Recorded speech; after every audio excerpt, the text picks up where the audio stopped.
स्वामी रामो मत सखा रामचंद्र सर्वस्वं मे रामचंद्र दयालु नान्यं जाने नैव जाने न जाने वर्णानामर्थ संगाणां रसानां छन्दसामपि मंगलानां च कर्तारौ वन्दे वाणी विनायकौ। जड़ चेतन जग जीव जग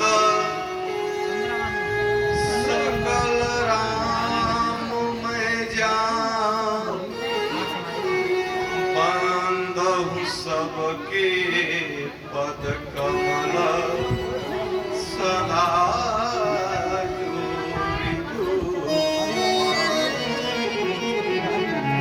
वंदे देवी शारदा विनय करौ कर जोरि कंठे आप विराजिए मति भ्रम होय नमो मोहन माधव नंदक नंदन हे यशोदा सुत कृष्ण मुरारी गोप सखा ब्रजनाथ ब्रजेश गोपाल गोविंद गोवर्धन धारी हे हो किरीट मुकुंद सखा जय द्रौपदी वीरन की बलिहारी सौ सौ शासन का करी है हरि जे कर तू करवार प्रेम से बोलिए श्री राम कृष्ण भगवान की काशी विश्वनाथ भगवान की प्रातः स्मरणीय जगत जगताधार प्राणाधार परमात्मा श्रुति पालक राज राजेश्वर धर्ममंडल पाप खंडन सुभग सागर सैन्य मूर्ति कर्तुम कर्तुम अथवा कर्तुम लीला पुरुषोत्तम भगवान श्री कृष्ण के चरणों में साष्टांग प्रणिपात करते हुए हमारे आराध्य अनंत बलवंत संत केसरी नंदन श्री संकट मोचन हनुमान जी महाराज के युगल युगल चरणा बिंदों में साष्टांग प्रणाम करते हुए अनाथों के नाथ दीनों के नाथ बाबा विश्वनाथ के युगल युगल चरणारविंद और निवेदन करूं जिस महापुरुष ने ये संकल्प लिया कि मैं श्रीमद् भागवत महापुराण का 18,000 श्लोकों का मूल पाठ और भगवान की कथा में सुनूंगा, अपने पूर्वजों के निमित्त और निवेदन कर देना चाहता हूं। जब तक व्यक्ति के जीवन में परमात्मा की कृपा नहीं होती तब तक यह समागम मिलने वाला नहीं है। एक बार किसी व्यक्ति ने गोस्वामी तुलसीदास जी से पूछ दिया, बाबा एक बात बताओ, कलिकाल के पतित व्यक्तियों पर हम लोग कलिकाल में आज पतित होते जा रहे हैं। उसने तुलसीदास जी से पूछा, बाबा इस कलिकाल के पतित व्यक्तियों पर यदि भगवान की कृपा हो जाए तो हम कैसे अनुभव करेंगे कि हमारे ऊपर भगवान की कृपा है? ये हम कैसे अनुभव करेंगे यदि हमारे ऊपर नारायण की कृपा हो जाए? इस समय उसने पूछा। गोस्वामी तुलसीदास जी ने कहा, भैया बाबा ने सूत्र दिया। बाबा कह रहे हैं कि धन तारा और लक्ष्मी पापियों के घर हो और संत समागम हरि कथा तुलसी दुर्लभ दो। बाबा ने कहा कि भैया जिसके जीवन में संत का समागम मिलना प्रारंभ हो जाए और जिसको भगवान की आनंदमयी रसमयी करुणमयी मंगलमयी कथा मिलना प्रारंभ हो जाए, वही अपने आप को सौभाग्यशाली समझ सकता है कि हमारे ऊपर नारायण की कृपा है। ऐसे हमारे बाबा पंडित श्री राधे श्याम, आपका नाम राधे श्याम ही है ना? इतना सुंदर नाम है। हमने कल नाम के विषय में बताया भी, आगे भी निवेदन करूंगा कि व्यक्ति के जीवन में नाम का बड़ा प्रभाव पड़ता है। ऐसे परम आदरणीय परम सम्माननीय पंडित श्री राधे श्याम शर्मा जी एवं उनका समस्त परिवार, सभी लोगों का मैं इस धर्म मंच से हार्दिक अभिनंदन वंदन कर रहा हूं।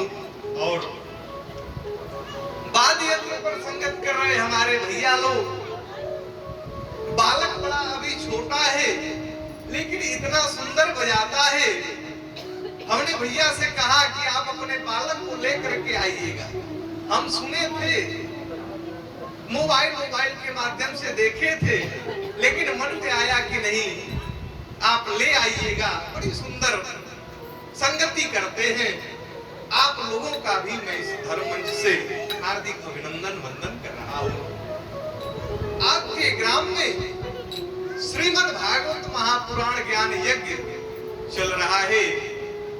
आज इस ज्ञान यज्ञ का दूसरा दिन है। आज का पारायण पाठ भी प्रभात कालीन वेला में संपन्न हुआ। आज के पारायण पाठ में जो प्रसंग आए होंगे उसी में किसी एक दो बिंदु को मैं केंद्र में रख करके आप लोगों के बीच में मैं सेवा करने का प्रयास करूंगा।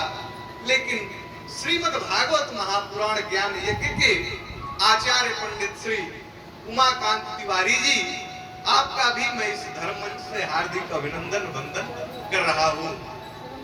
और अभी अभी इनके द्वारा हम और आप भगवान की आनंदमयी रसमयी करुणमयी मंगलमयी कथा का रसास्वादन कर रहे थे। हमारे छोटे भाई हैं, बड़ा इनका स्नेह रहता है।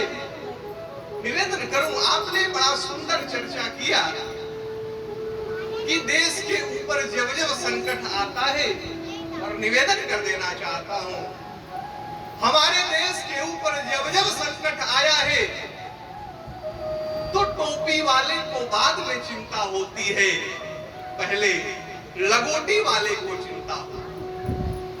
टोपी वाले कौन है? तो आजकल के नेता हैं, सिर्फ समाज को लड़ाने का काम करते हैं, तोड़ने का काम करते हैं।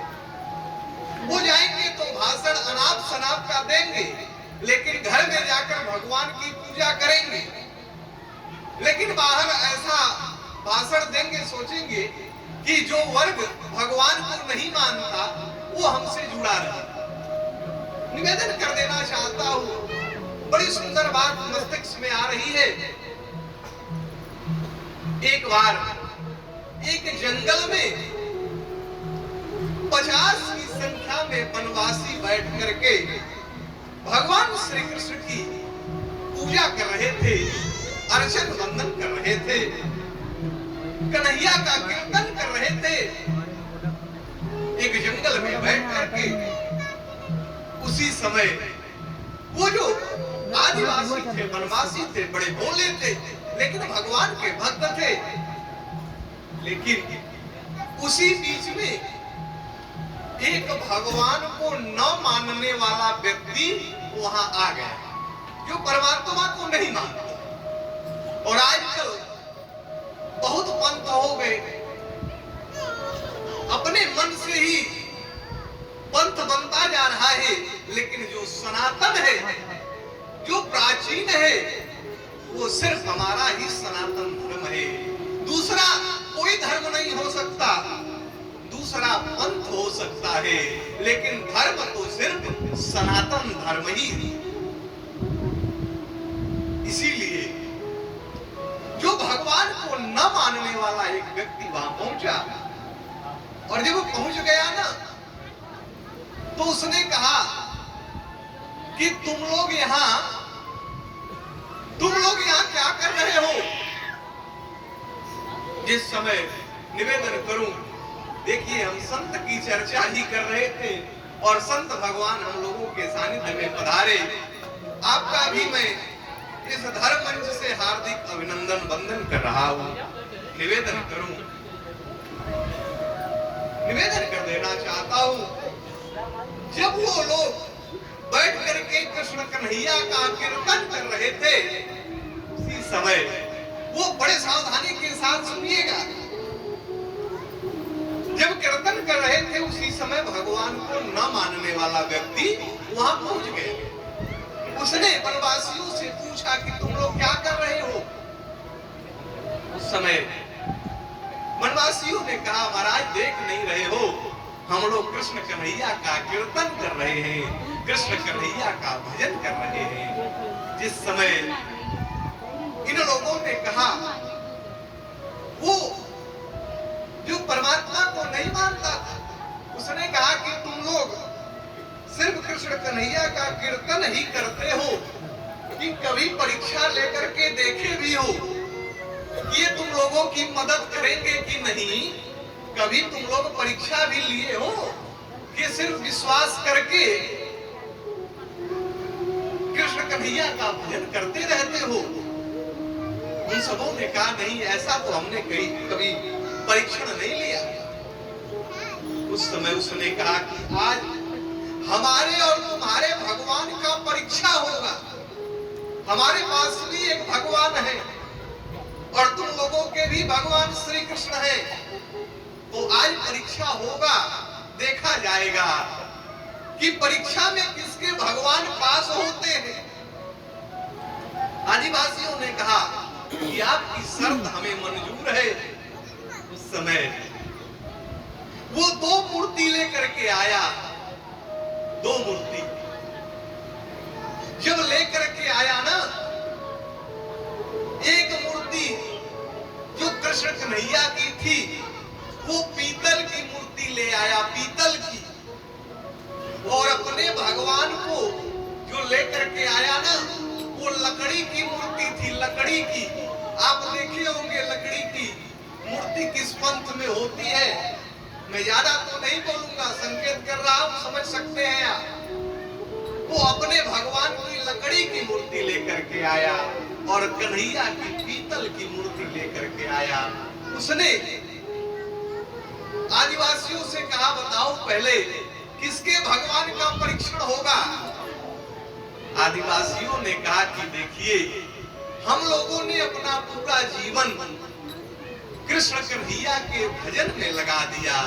हमने अपना पूरा जीवन कन्हैया के कीर्तन में लगा दिया, तो सबसे पहले आप हमारे भगवान का ही परीक्षण करिए। उसने कहा कि देखिए, ये जो 2 मूर्ति है, एक लकड़ी की हमारे भगवान की और पीतल की मूर्ति तुम्हारे भगवान की, और ये दोनों मूर्तियों को पानी में फेंका जाएगा, पानी में, और जिसकी मूर्ति डूब जाएगी उसके भगवान में शक्ति नहीं रहेगी और जिसकी मूर्ति तैर जाएगी उसी भगवान को महान माना जाएगा। वनवासियों ने कहा शर्त मंजूर है। अब कन्हैया की मूर्ति लिया, उसने कहा कि तुम्हारे भगवान का परीक्षण होने जा रहा है, तुम लोगों को कुछ कहना है तुम कह दो। सारे वनवासियों ने हाथ जोड़ करके कृष्ण कन्हैया से कहा कि प्रभु आज परीक्षा होने जा रहा है और आज आप डूबिएगा मत, नहीं तो आज हम लोगों की बेइज्जती हो जाएगी। लेकिन पीतल की मूर्ति थी, उसने जब कन्हैया के मूर्ति को तालाब में फेंका, भगवान श्री कृष्ण की मूर्ति डूब गई। सारे वनवासी निराश हो गए। अब इसने कहा तो अपने भगवान को निकाला। इसने कहा कि अब हम अपने भगवान को जल में डालें। वनवासियों ने कहा हाँ डालिए। लकड़ी की मूर्ति डाला, वो तैरने लगी। उस समय वनवासियों से उसने कहा कि देखो, जो स्वयं अपने डूबने से नहीं बच सकता वो तुम्हें क्या बचाएगा। ऐसा करो तुम लोग अब हमारे पंथ में आ जाओ, हमारे पंथ में। अब ये भोले भाले उसके साथ जाने लगे, लेकिन ये सारा दृश्य एक महात्मा देख रहे थे। महात्मा जी आकर के खड़े हो गए। उन्होंने कहा रे भैया, इन सबों को लेकर कहां जा रहे हो। उस समय इसने कहा कि आज इनके भगवान और हमारे भगवान का परीक्षण हुआ। इनके भगवान पानी में डूब गए, हमारे भगवान पानी में तैर गए।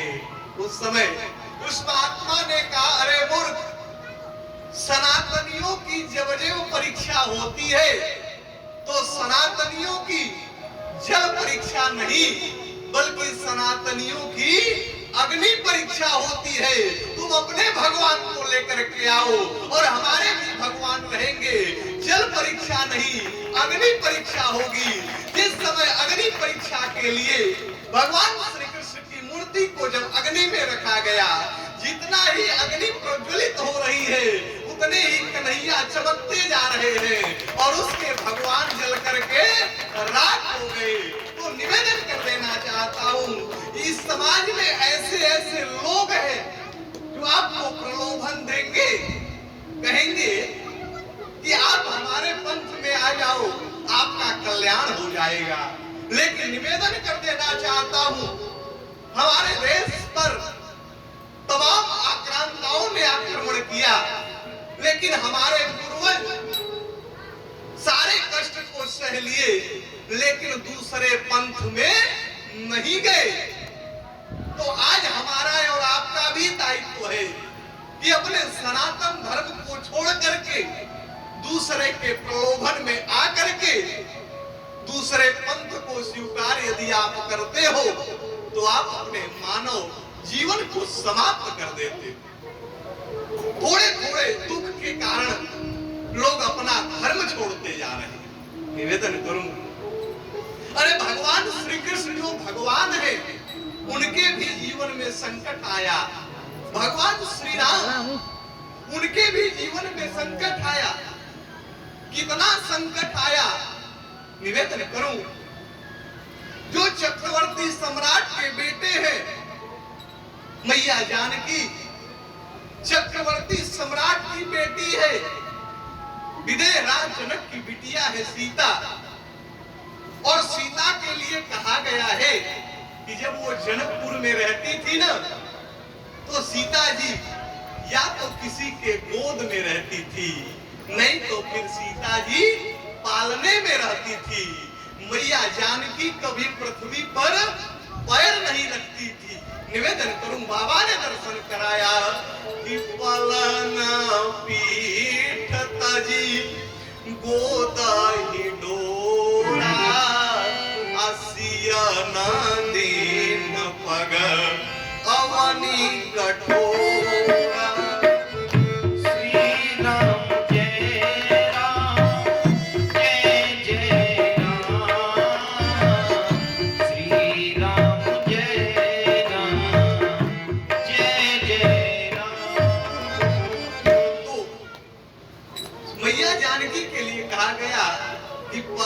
पीठ तजी गोद हिडोरा, सियन दीन पग अवनी कठोरा। कठोर पृथ्वी पर मैया सीता ने पैर नहीं रखा, लेकिन वही सीता जब अयोध्या में आई, भगवान श्री राम के साथ जंगल में जा रही है, तब बाबा ने क्या लिखा कि राम लखन सिया बिनु पग पानहि, करी मुनि वेश फिरहि बन बन।